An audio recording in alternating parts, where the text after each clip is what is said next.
If you are looking to boost the amount of sales that are converting to new clients, I want to pique your attention to today's episode because today we're going to be sitting down with Dana Owens and talking about the value of case studies, which incidentally are not the same as testimonials.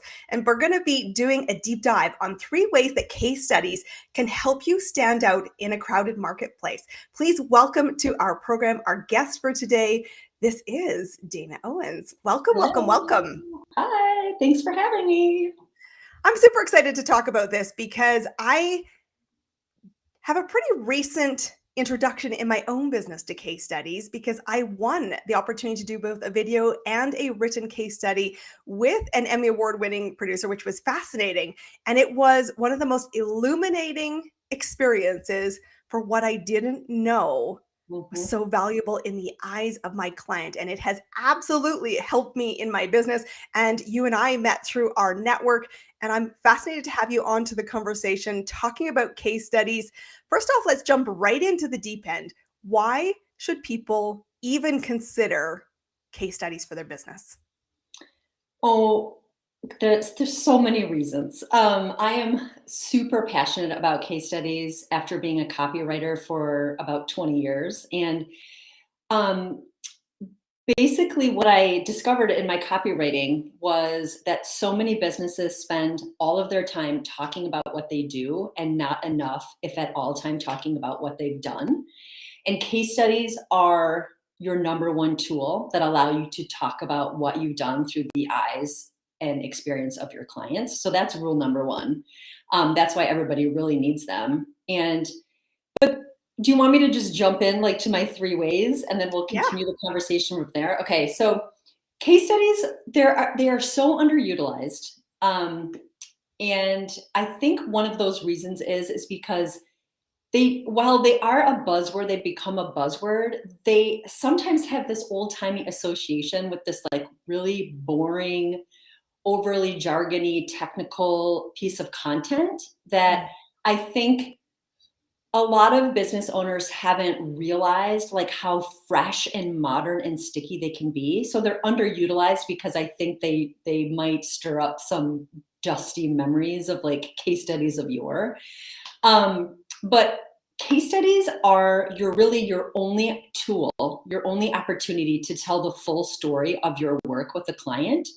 So if you think about all of the other marketing assets that you have, you've got your website, you've got your, if you do email marketing, you have those sequences, you have social media posting, you might have one pagers, all of those marketing assets that you have, the goal of them is to be concise and short with your marketing because we've all heard, oh, people's attention span, you only have 3 seconds or to capture someone's attention. And so on pretty much every tool that you have in your marketing, you want to be very concise. But you still need a tool that allows a client or a prospect to go in depth about what you do.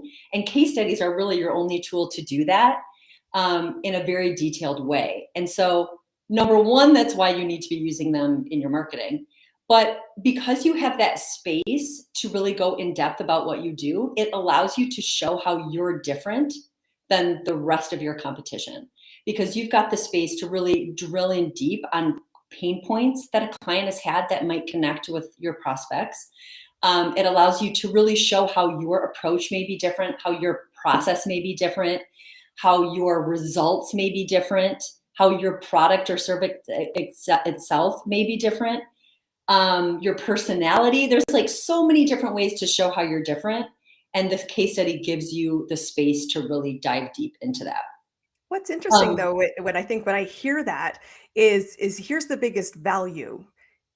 It actually doesn't paraphrase what the client experience is. Like this is long Mhm, form content. And I think there's a mhm. lot of buzz right now about AI and short form content, but I Yes, will tell you, wake up. Long form content is what converts the client right. because you, instead of saying, I think they came to me for this, you're not guessing, you're not paraphrasing, you're capturing the content writer, you in this case, who goes into write and to interview in depth the client knows exactly the trigger points, Yeah. exactly the emotion, Exactly the words. And I think one of the biggest gaps, and you and I have certainly talked about this many times, is the gap is that you are sounding like when you're in short-term content, the place of enlightenment, the snapshot. Mhm.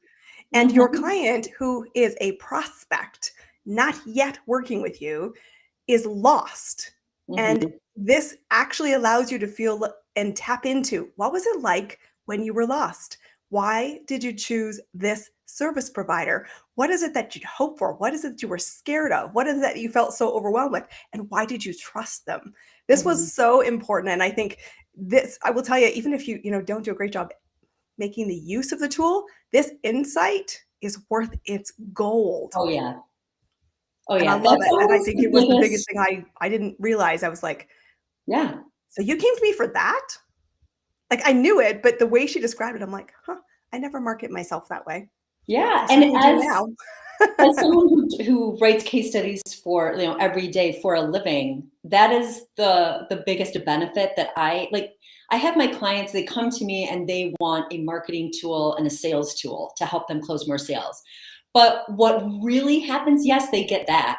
But what they really walk away with that shocks them is they understand their service, their program, their course, and their business, whatever it is that they're selling, they understand it in such a deeper way. And they're like, whoa, I have all of these new ways to talk about myself and promote myself in a way that I know is going to resonate with my prospects because I Mhm. just had a client tell me exactly where the value came for them.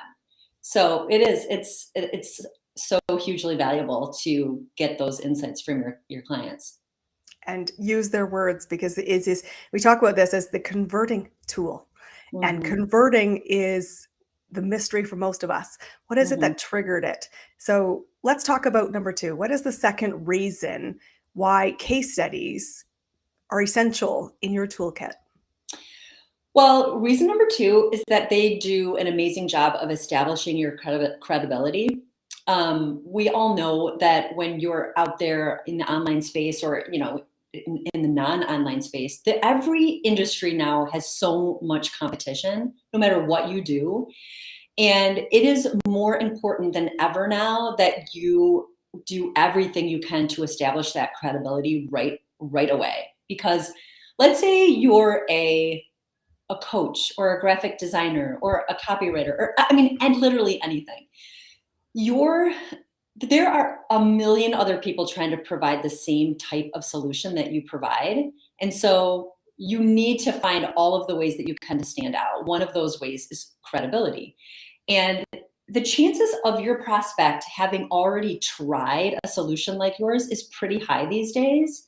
And if they're still out looking, that means that their needs have not been met in the way that they've really wanted them to be. And so they are looking with a heavily critical and discerning eye that your solution is going to work. They need to know that before they're going to part with their money this time, especially Mhm. if they have not gotten their needs met in the past. And so case studies are such a great way to show your credibility. And the best way to show your credibility is to show that your work works. That's the whole point of a case study, is to show that this is my service or this is my program or this is my course and this client has gone through it and they started out with these pain points, these challenges, and they were resolved in these ways. So number two, you got to show your credibility, and case studies are an awesome way to do it.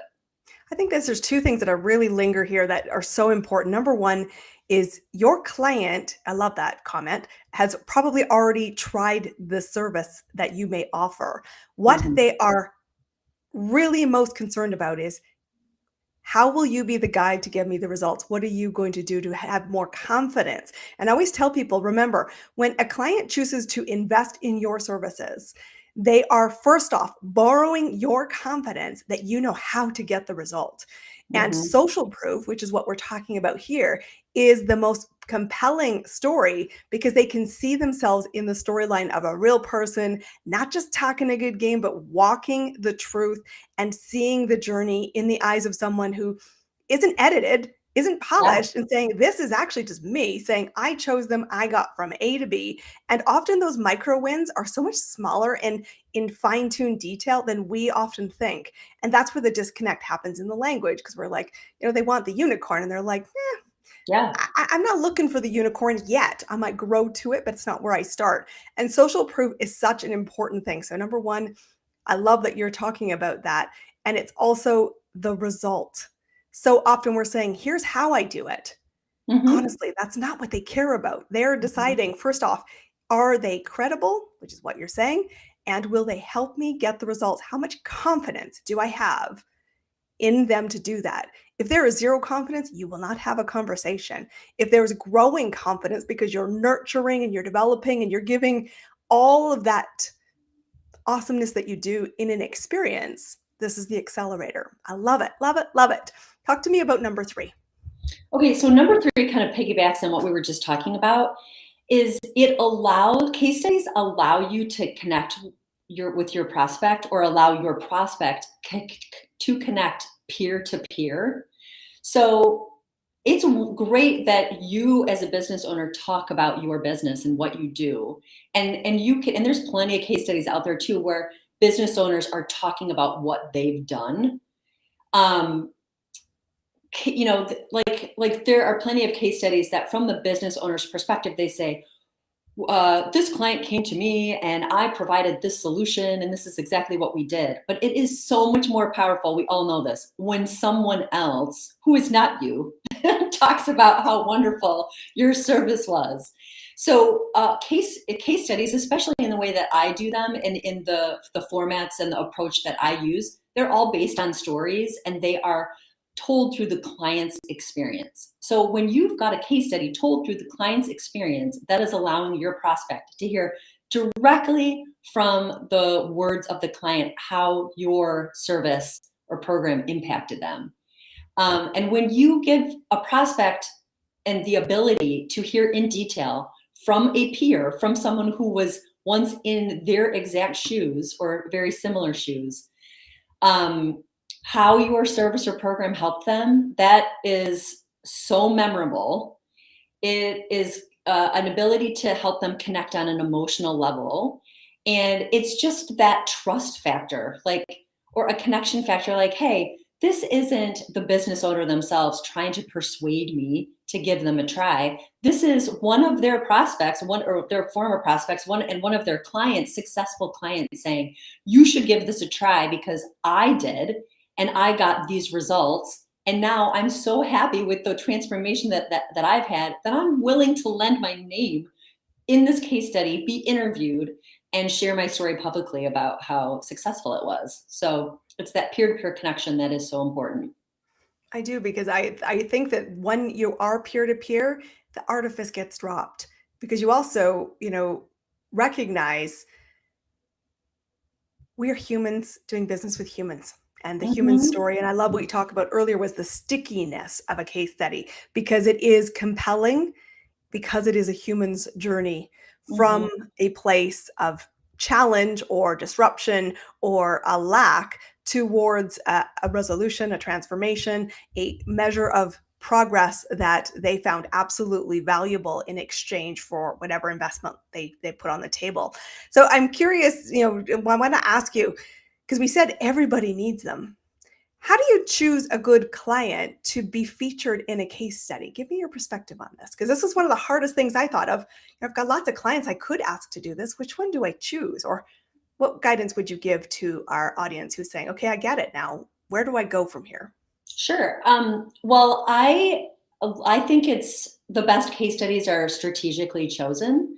And so I think a lot of people tend to think, oh, probably should be making case studies on all of my clients, which can feel really overwhelming. And that's not the case at all. You should be very strategic and choosy about who you feature. And when you do that, you realize, hey, I really only need to come up with a small collection of case studies that can probably serve me in almost every situation with every prospect who comes into my pipeline. So when I'm advising someone about how to choose a client, I say to think about your business.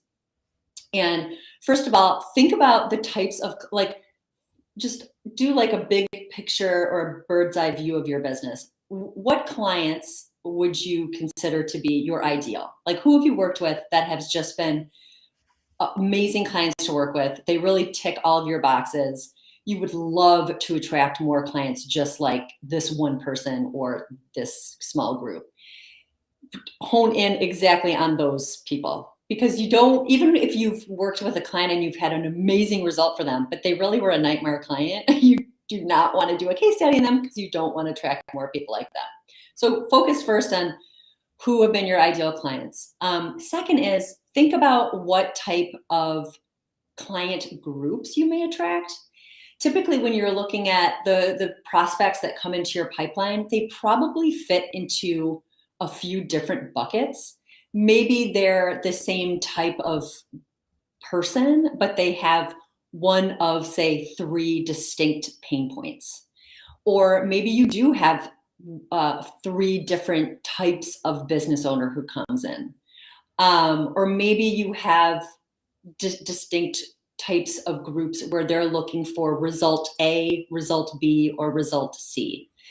Like I said, the most effective case studies are the ones that are strategically chosen and very specific. So if you can create a case study that speaks to each of these specific groups, those are the case studies you want. Because ideally, when you have a prospect come into your pipeline and you've begun a conversation with them, you're like, oh, this is a prospect that fits into this particular bucket. I tend to get a lot of these people. You want to have a case study that speaks specifically to those needs, that in your conversation, ideally right in the beginning, you can say, hey, based on what I'm hearing from you in this conversation, I am so excited to share a case study about a client that I've just finished working with or worked with in the past who had your specific pain point or is your specific business type or industry. And I'd love for you to see right off the bat how I handled their needs or their specific industry and how we got great results for them. So in order to pick the people that you want to create case studies around, try to get as specific as you can, but really organize your business in terms of those client groups. And then definitely hone in on the clients that you've loved to work with and you want to attract more of. I absolutely think this is fantastic advice because this is just exactly the same conversation I had with a client over the weekend and said exactly that. We're talking about niching and how do you do breakthrough. And we talk about why are case studies, in this case, the conversation is around helping you to stand out in a crowded marketplace.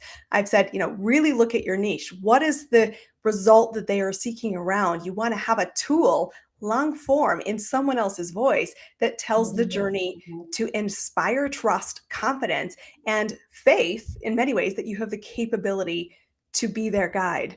And so I love the insights. I want to ask you now, it's one of the questions I ask every business owner who comes on as a guest here, because you're a successful business owner who writes business cases for other people.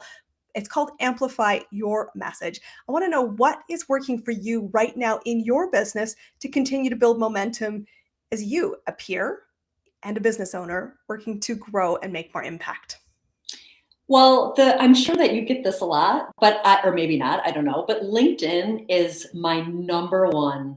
I actually really do not like social media. Like I'm really not on there in a personal manner. And so I was very hesitant to get onto social media with my business, but I doubled down on LinkedIn about a year ago, and it is by far my number one place to have really rich, meaningful conversations with my exact right client.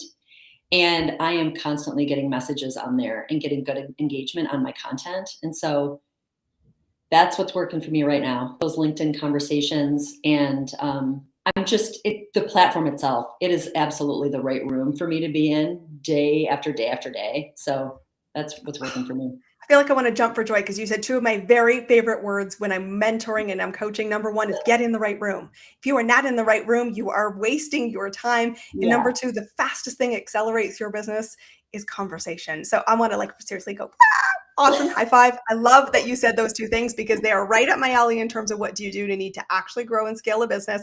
So congratulations. How do people find you if they want to learn more about the work you do and the case study services you offer to B2B clients? Yeah, the number one place for me is my website, and that is nextlevelcopy.com, all one word. I actually just updated my samples page today, which I am so excited about. But there, you can get all the information about the services that I offer, the done for you services. I also have a do it yourself service, a product, and then plenty of samples to not only just see how that work plays out with my approach, but also just if anyone is looking to just get good inspiration and ideas for how to tackle case studies or maybe tweak the ones that they have, go to my samples page, check out all of my case study language, and use it to improve your own case studies. I absolutely love it, guys. Make sure you connect to Dana if she's not in your network now. It has been an absolute pleasure. Huge nuggets in our show today. This is Amplify Your Marketing Message, and we are here to help you break through that crowded marketplace so you can create more impact, more income, and have the business that you want, the life that you're wanting. It's been a pleasure. Look forward to seeing you guys on our next episode. We will see you then. Dana, thank you very much for being our guest today. Thank you.